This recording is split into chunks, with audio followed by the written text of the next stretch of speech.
நேற்று பத்திரிகையாளர் சந்திப்புல சீமான் அண்ணன் ஒரு விஷயத்த கேட்டிருக்காரு. அதுக்கு என்ன ஆதாரம் இருக்குன்னு காட்ட சொல்லுங்க, இவன் 15 வருஷமா எங்க படுத்திருந்தான் அப்படின்லாம் கேட்டிருக்காரு. அதுவே ஒரு ஆதாரம் தான் எடுத்து காட்டுறோம். அப்புறம் அதுக்கு ஒரு ஆதாரத்தை எங்கிருந்து கொண்டாந்து காட்டணும்னு எதிர்பார்க்கிறாருன்னு எனக்கு தெரியல. அப்புறம் இவன் வந்து அந்த புகைப்படத்தை எப்படி எடிட் பண்ணான்னு ஒரு டெமோ காமிக்க சொல்லுங்க அப்படிங்கிறாரு. அதுதான் உலகம் முழுக்க இருந்து இணையத்தில் இப்படிதான் ஒரு புகைப்படம் ஒட்டப்படுதுன்னு டெமோ காட்டிக்கிட்டு தான் இருக்காங்க. அதுக்கு தனியா நான் வேற ஒரு வாட்டி காமிக்கணும்னு எதிர்பார்க்கிறேன். அப்புறம் இவன் பிரபாகரனை பொய்ன்னு சொல்லிட்டான் அப்படின்னு சொல்றாரு. நாங்க எப்ப சொன்னோம்?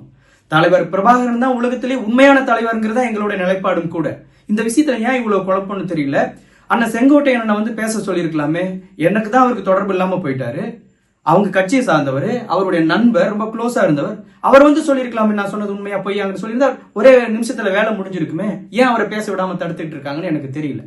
இதெல்லாம் கூட எனக்கு பிரச்சனை இல்லை. நம்ம அண்ணன் நான் கடந்து போகணும் அப்படின்னு தான் நான் நினைச்சேன்.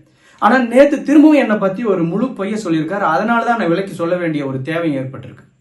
வன்னியர் உள் ஒதுக்கீடு சம்பந்தமா ஒரு பிரச்சனை வரும்பொழுது இவர் குரல் கொடுத்ததுக்கு நன்றி சொல்லும் விதமா கூப்பிட்டு அவர்கிட்ட பேசிட்டு, ஆனா சமூக நீதி சார்ந்து நீங்க குரல் கொடுக்கறீங்க, ரொம்ப நன்றி. சமூக நீதி சார்ந்து நம்ம எந்த இடத்துல கை வச்சாலும் அது தந்தை பெரியார்ல தான் போய் முடியுது. தந்தை பெரியார் தான் இதுக்கு மூல காரணமா இருக்காரு. நீங்க எந்த நிலைப்பாட்டை எடுத்தாலும் பெரியாருக்கு எதிரான நிலைப்பாட்டை, பெரியாருக்கு எதிரான நிலைப்பாட்டை எடுத்துட வேண்டாங்கண்ணா அப்படின்னு டப்புன்னு போனை கட் பண்ணார். திரும்பவும் நான் கூப்பிட்டு சொல்றேன், சரிடா தம்பி அப்படின்ட்டு போனை வச்சார். ஏன்னா நான் அப்படி சொன்னது அவருக்கு பிடிக்கல.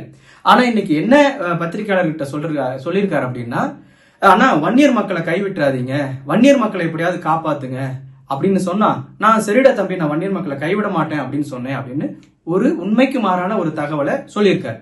இது அண்ணன் மறந்துட்டு சொல்லியிருப்பாரு அப்படின்னு நான் எடுத்துக்க முடியாது. ஏன்னா நான் பேசுனது அப்ப பிடிக்கல, அவர் மனசுல ரொம்ப ஸ்ட்ராங்கா பதிஞ்சு இருக்குது.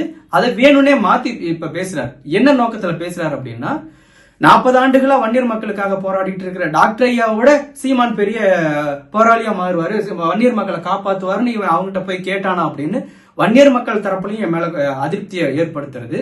ரெண்டாவது வந்து பெரியாரிஸ்டுக்கு மத்தியில இவன் வன்னியர் மக்கள் சார்ந்து ஏதோ சாதிய சிந்தனையோட பேசியிருக்கான் போல இருக்கு அப்படின்னு இவங்களுக்கு மத்தியிலையும் ஒரு அதிருப்தியை ஏற்படுத்தணும்னு நினைச்சு அண்ணன் இப்படி ஒரு உண்மைக்கு மாறான செய்தியை சொல்லியிருக்காரு. நான் கண்டிப்பா இதுக்கு எனக்கு அண்ணன் ஆதாரம் கொடுத்துதான் ஆகணும். ஏன்னா இது வந்து குடியரசு இதழோ விடுதலை இதழில் தேடுற மாதிரியோ அல்லது நாட்டுடைமையாக்கப்பட்ட பிறகு ஆதாரம் கொடுக்கற மாதிரியான விஷயம் கிடையாது. அவரோட கைபேசியிலேயே இருக்கு. ஏன்னா அவரோட பல கைபேசி உரையாடல்களை பதிவு செய்யப்பட்டு இணையத்துல நான் கேட்டிருக்கேன். இதுவும் அவர் எல்லா கைபேசி உரையாடலையும் பதிவு பண்றாரு.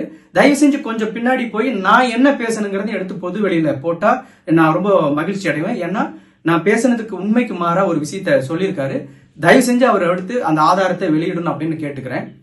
திரும்ப பெரியாருக்கு எதிராக பிரபாகரன் நிறுத்துறாங்க, பெரியாருக்கு எதிராக அன்னை ஆணைமுத்து அவர்களை நிறுத்துறது, இதெல்லாம் வந்து அவரோட நிலைப்பாடு.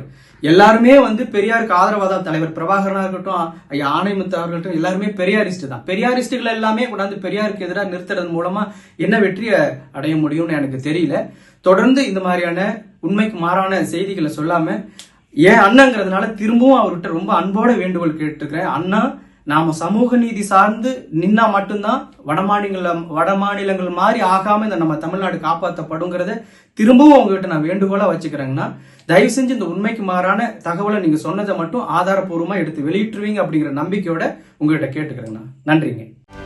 செய்திகளை உடனுக்குடனும் துல்லியமாகவும் தெரிந்து கொள்ள சப்ஸ்கிரைப் பண்ணுங்க.